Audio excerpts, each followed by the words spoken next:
Today is 2-year anniversary of my debut novel, a dark nautical sci-fi thriller, Die Beyond Eternity. It was published by an amazing Northodox Press in 2023. It's a story about Zara Rose. She is World War II naval historian who is sent to investigate a mysterious German U-boat which appeared off the coast of Lincolnshire and which carries a deadly secret. It's a top secret weapon which was created by a Nazi scientist and which is able to split time from space, creating labyrinths of multiple realities.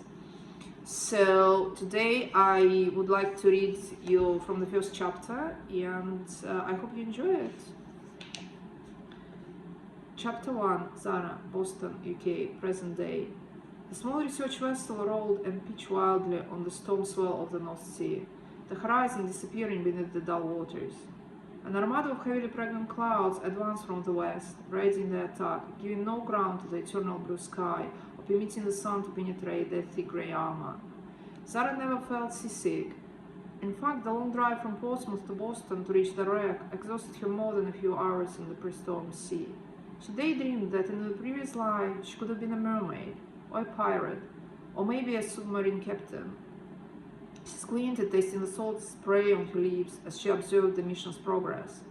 The gusting wind punched the small boat, jerking it to and fro in a maddening waltz. The dive is taking much longer than I expected. Anita Patel, the team's sonar specialist, interrupted Zara's thoughts. I informed Professor Milne we've never worked with such a large object before, but he insisted. Looks like the storm is approaching much faster than we planned, Zara mumbled in reply. The sea is too rough. She also wondered about Professor Milne's strange choice of divers. Instead of summoning the university's usual contractors, he had employed a random company they knew little about.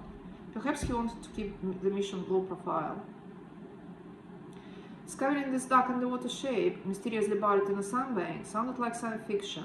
And yet the professors had agreed with North Waters offshore that it could be of interest to the university and had sent Zara to investigate.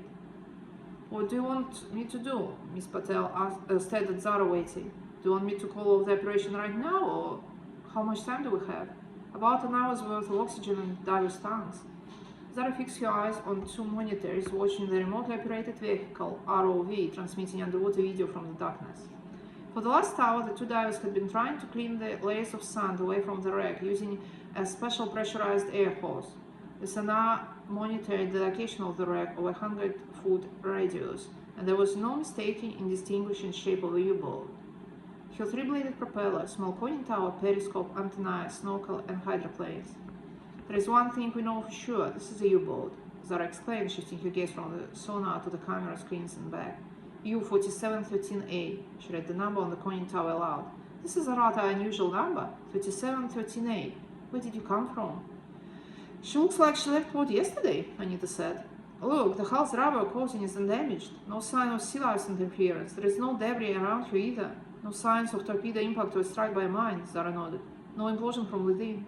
Pete, Ira, can you get closer to the rock? The supervisor asked the divers, turning to the screen. We need to see the surface where it meets the hull. Ira gave the thumbs up signal, dragging the pressurized air hose to the rock where it met the submarine. Can you see this? Ira's slightly accented voice sounded from the radio.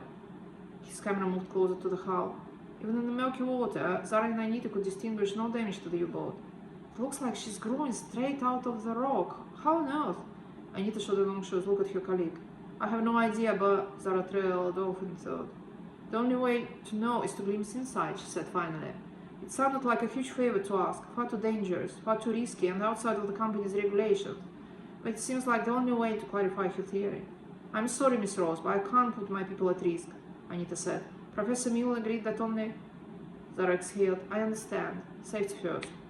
Anita had made it crystal clear she wasn't ready to sacrifice her divers and the company's equipment for the sake of her crude scientific guess. The wind whipped Zara's hair over her face. Thunder rolled in the distance. The storm's approaching. We have to leave. Anita nodded and commanded the divers. Guys, return to the boat. We're leaving. Give us a minute. Peter's low voice crowded from the radio. I just want to feel the conning tower's hatch a bit closer.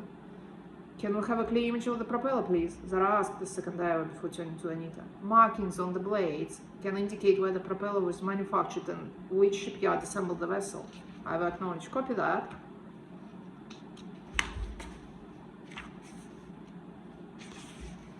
The two women watched the diver clear its sand from the hatch's handle.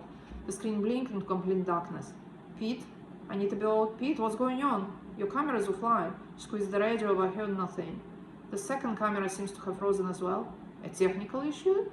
Zara shifted on her feet. Peter? Iva? What's going on? Where's Pete?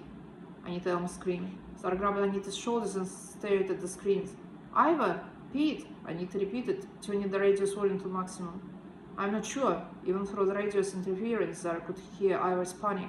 Pete was right here a second ago. The second screen blinked into darkness. The radio fell silent. Only the sound of the approaching storm howled around them. Well, I hope you enjoyed it, and if you read the book already, please leave your honest review. Thank you very much. See you.